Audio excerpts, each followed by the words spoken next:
Bom dia, hoje a gente está aqui para falar sobre um livro chamado Os Condenados da Terra, do Frantz Fanon, de 1961, e esse livro segue aquela linha que trabalha sobre as questões raciais, apesar de ser antigo aí, eu não conhecia, foi indicação de uma página do Facebook chamado Diáspora Negra, muito legal, confiro.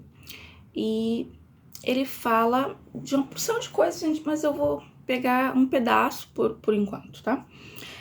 Então, para começar, ele fala sobre a independência dos países africanos, né? Que ficaram como colônias europeias durante muito tempo. E na primeira metade do século XX, elas eram, acredito que quase todas, ainda colônias. Então, o Fanon, ele pega e vai falar sobre esse processo de independência, como que ele acontece e tal, e ele começa dizendo o seguinte, que os países, né, as nações africanas, elas, ao pensar, né, em lutar pela independência, eles, claro, como eles tinham como referência as suas metrópoles, né, os países europeus, eles tinham um sonho de quê? De se tornar independente e se transformar em países como os países europeus, né, em termos de riqueza, em termos de conforto, né, e essas coisas todas. Mas o que é realmente uma coisa impossível, porque o autor desse livro, ele começa a falar o seguinte, que a Europa, ela tem toda essa... lembrando que a gente está falando de 1961, né? A Europa tem toda essa qualidade de vida e essa liberdade e coisas boas, né, que a gente tem como referencial, não por mérito, não porque eles são muito capazes de organizar economicamente seu país, é um povo trabalhador e tal. Não é essa a questão que está sendo colocada. Por quê? Porque a Europa, ela só se transformou em motivo de inveja, né, tendo todas essas características positivas, porque ficou rica às custas do trabalho africano, né, do trabalho escravo.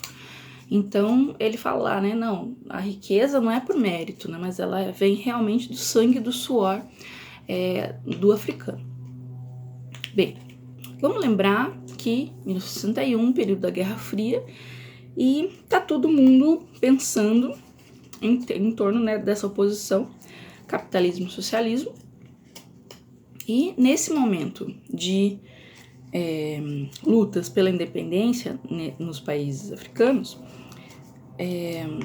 essa luta pela independência também faz parte dessa luta, uma escolha que se coloca para esses países de qual modo de produção, né? O capitalismo ou o socialismo? Mas esse autor, ele fala o seguinte, que isso não é viável para esses países africanos nesse momento, porque esses países estão destruídos, né? Então eles não têm muito como escolher, né? Não tem nem condições, né, materiais, econômicas e tal, para escolher entre o capitalismo e o socialismo. Ainda que já esteja assim claro que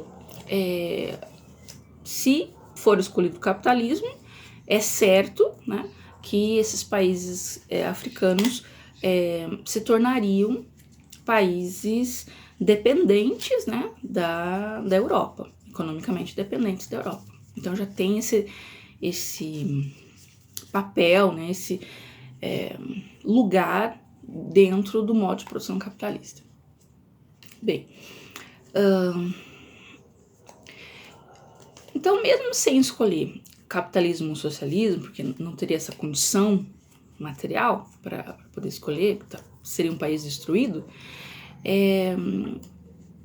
o fato é que realmente esses países teriam que fazer algum tipo de mudança no processo nas condições de trabalho, né, do seu povo, porque senão séculos, né, de escravização, de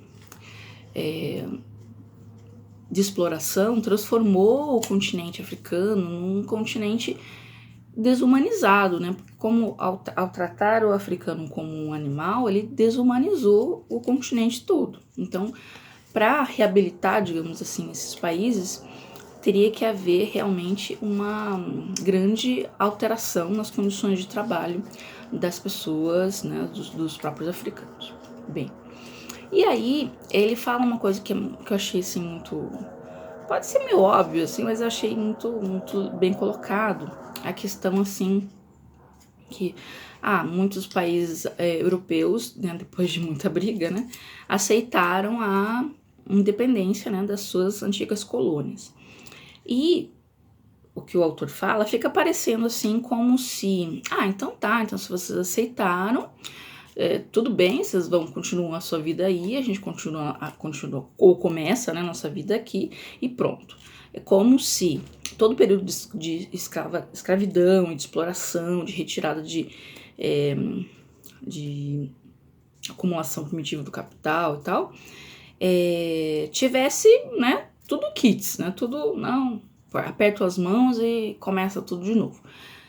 O autor fala que não é bem assim, né? Por mais que se queira, não, realmente, né, a França, sei lá, Inglaterra, Alemanha, não devia ter colonizado, não devia ter tratado vocês dessa forma e tal.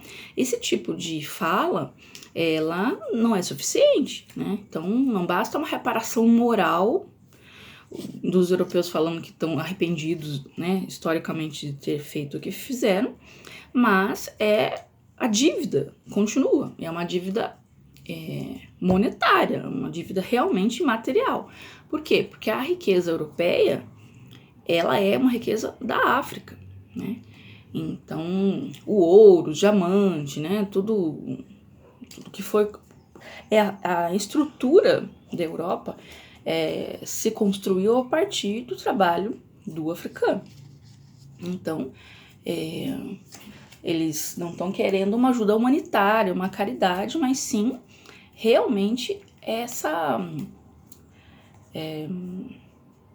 quitação de uma dívida mesmo, né?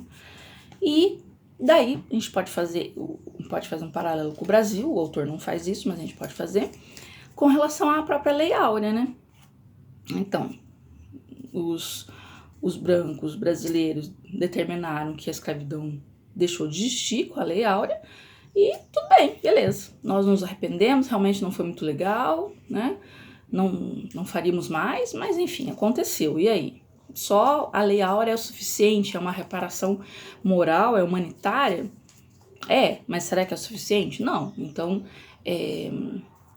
há a dívida ainda existe essa dívida material para com os descendentes dos homens e mulheres negros que foram escravizados no Brasil. Então, essa dívida se quita como? Com políticas de inclusão social, né? Então, as cotas e tal não são políticas de caridade, né? Mas são uma forma, é uma obrigação nesse momento de quitação de uma dívida de um povo para o outro. E o autor, ele fala também que se o capitalismo fosse racional, a gente sabe que não é, né?